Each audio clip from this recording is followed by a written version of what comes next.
જય માતાજી, હું ઉર્મિલા બાબી ગોહિલ. આજે આપણે મોમોજ બનાવશું. તો એની માટે મેં તૈયારી કરી છે.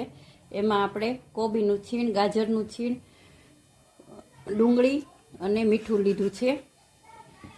એને પછી આપણે કોબીના છીણમાં મીઠું નાખશું 1 ચમચી.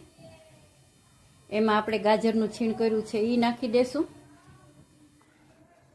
ગાજરનું છીણ નખાઈ જાય એટલે આપણે એમાં ડુંગળીનું છીણ જે ઝીણી મોળી છે એ નાખશું. બધું મિક્સ કરવાનું. પછી બધું મિક્સ થઈ જાય, બધું સરસ રીતે મીઠું નાખ્યું છે એટલે સરસ રીતે મિક્સ કરી દેવાનું. બધું મિક્સ થઈ જાય એટલે એને આપણે 15 મિનિટ માટે રેસ્ટ આપશું. રેસ્ટ આપીએ ત્યાં સુધીમાં આપણે લોટ બાંધવાની. બધું મિક્સ કરીને મૂકી દીધું છે. હવે મોમોજનો લોટ બાંધશું. એમાં 1 ચમચી જેટલું આપણે મીઠું નાખશું લોટમાં અને 2 ચમચી જેટલું, 2 ટેબલ સ્પૂન જેટલું તેલ મોણ માટે નાખશું એટલે